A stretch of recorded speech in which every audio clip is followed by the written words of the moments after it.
Namaskar. Welcome to another episode of Editorial. Donald Trump has imposed 26% reciprocal tariff on India. Now, let us understand this 26% tariff from three perspectives. One is from a business perspective. Second, from a social perspective. Third, from a political perspective. तीन perspective से देखेंगे. Let's get right into the show.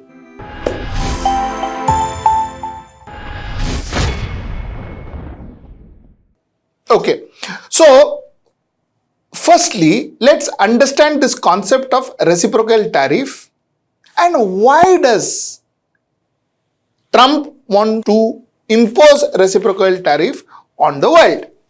Let us understand that first. The man has some logic to it. Trump says that देखो भैया ऐसा है. You, that is the other countries, their producers come and market your product in my market. I charge you very little tariff. So what happens to your product? Your product in my market, you all get a price advantage because I charge you very less tariff. Acha, when my products come to your market, you charge me huge tariff. So what happens? My product is very expensive in your market. So I find less buyers. Arey, he says, ye kaisa hua? I give you my market by ensuring that you pay less tariff and you are actually blocking me from covering your market because you impose more tariff on me. Ye nahi chalega. He says that I am going to have a reciprocal tariff, which means that you have two choices. Either you reduce my tariff or I will increase your tariff in my country.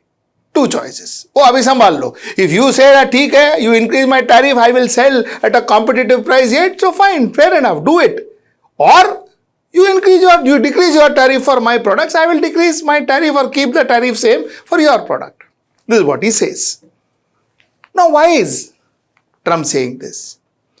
You see, Trump says that, listen, my manufacturers, my entrepreneurs, my businessmen, they produce and they too have to sell to the global market. But whenever my producers, my manufacturers come to your country and try to sell their product, because of your tariff, they always are at a disadvantage. They always are at a disadvantage. When a Harley Davidson, for instance, is sold in India, it is sold at a higher price because you are leaving so much tariff. A Tesla couldn't sell in India because Tesla said, itna paisa kaun dega? Itna taxes kaun dega? So the US says that, listen, nahi, it's not on. When my manufacturers come here, we are at a disadvantage. Now what happens if that continues? If that continues, which means my manufacturers won't get your market, therefore my manufacturers won't have a chance to grow. And if my manufacturers don't have a chance to grow, which means I may not be able to create that kind of employment in my country. So that's a problem. So to create the employment in my country, I would want to support my manufacturers and therefore I am asking you reduce your tariff. Else I will increase mine. Okay, okay. This is one logic and looking at from his perspective, it is fair. But then no, there is a reverse side to it. There is a reverse side to it. The reverse side is that while American manufacturers, they are one of the best, they have one of the best brands in the world, but a lot of these manufacturers depend on a lot of other countries to give spare parts, to give as ancillary units. So a lot of spares for a lot of produce of theirs that depend on other countries to give them. For instance, Canada gives a lot of automobile spare parts to United States. In fact, that is one of the largest trades between Canada and United States. One of the largest trades. Gas, of course, being another. So the fact remains that when you increase the tariff, क्या होता है? Your producers will have to now pay more money for their spare parts, for their raw materials. They have to pay more money. Who pays finally? End of the day, American consumer will pay more. American consumer will end up paying more. For instance, Canada will say नहीं देता है raw material ना, तो हमारा अभी tariff बढ़ गया तो हमारा प्राइस बढ़ गया. Now you can't overnight change vendors. It is not possible. It is not possible. It will take you another 3 to 4 years to change the vendors, find another alternative vendors, deal with them, ensure that they meet your quality standards, get the vendors, use it into your components and then sell it. It takes 2 to 3 years to 4 years at times. So, which means end of the day, there is a very high chance that the price of a reciprocal tariff will be borne by the American consumers as much as it affects rest of the world. So that's my point number 1. Now let us come to India, which is what really matters to us. You see, India, according to a report, Donald Trump says that India charges 52% tariff and, therefore we are going to only take half. That is, we are only going to charge half, which is 26% tariff to India back. So, this is what he says. And according to some reports that I have, India on an average charges 12% tariff on US and US charges 3% tariff on India. The difference is therefore 9%. So yes, I mean broadly the difference exists. There is a 9% difference. So he says that, you see, I'm going to charge India. I'm going to charge less because he is my friend. In fact, he made a very important statement where Trump says, India, very, very tough, very, very tough. The Prime Minister just left. He's a great friend of mine, but I said, you're a friend of mine, but you're not treating us right. They charge us 52%. You have to understand, we charge them almost nothing for years and years and decades. And so this is what he said. So while we have reduced tariffs on Harley Davidson, which is kind of good news, we have reduced tariffs on bourbons, that is whiskey, the American whiskey as it's called.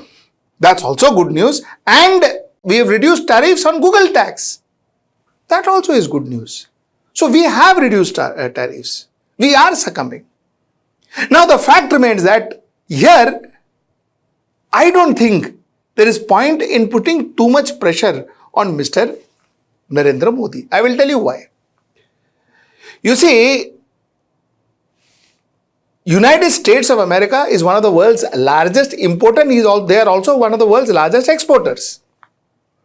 But as far as India is concerned, the trade deficit is in favor of India. We sell more to America than we buy from them. So when you are talking to your biggest customer, when you are dealing with your biggest customer, Mr. Modi or Mr. Rahul Gandhi or Mr. Rajiv Gandhi or Mr. Manmohan Singh or Mr. Vajpayee, no matter who the leader is, you have to give some leeway because the person you are talking to is your biggest client. Now that leeway has to be given. So while we can say, "Arey kya fayda hua, Mr. Modi is so best friend and all that," but kya fayda? All that is fine. All that is fine as far as political arena is concerned. But reality is that Mr. Narendra Modi doesn't have much leeway to negotiate. He has to succumb to some extent. Now, let us look at the political angle of this. You see, the political angle is very interesting. You see, Mr. Narendra Modi is just getting pally with RSS. Like we all know, he went to RSS headquarters and all that. Now, this RSS has always been advocating Swadeshi Manch and Swadeshi products and make in India and all. If India is seen as succumbing to US pressures, chances are a section of RSS is going to object to that. Could be. Or RSS, they may just shut their eyes to that, which is what should be the ideal way because, India doesn't have much of choice in this case. Like I told you, that too could happen, but there is a chance that RSS may create a hue and cry if we actually succumb to the US pressure. So that's a challenge that Mr. Narendra Modi has to handle. And also the challenge of handling Trump the challenge of handling our trade deals, because end of the day, the biggest sufferer of this 26% tariff hike would be the pharmaceutical, the auto and the IT industry in India. They will suffer a lot. They will suffer a lot. Now, this is as far as the political side is concerned. Now, the last point I wanted to make. Does increasing tariff make our businessmen more competitive, competing in the world market, reducing price, coming out with a competitive price? See, all this is theoretical. All this is theoretical. Business ऐसा नहीं होता.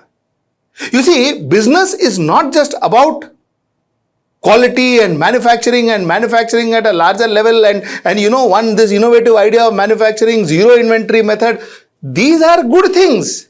Some of the companies, like even today, practices it in India. But the fact is, what you need to understand is the cost of money. Cost of money plays a very important role for Indian manufacturers.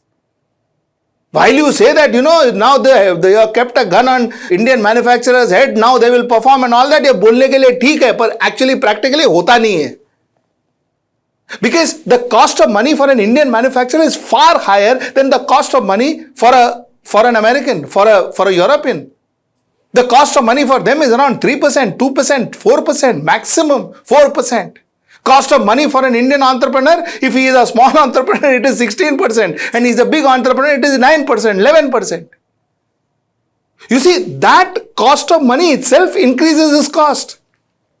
So, till such time that is taken care of, and that an individual manufacturer cannot take care of that.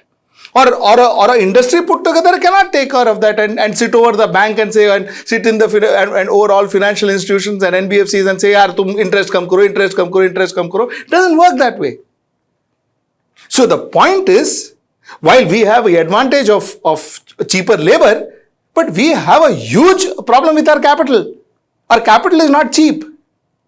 So this concept of what happened in 91 can happen again. Because, 91 when the international brands came into India and therefore Indian brands had to soup up and, shape up and all of that. Yeah, all that happened. But that happened with the cover of the tariff.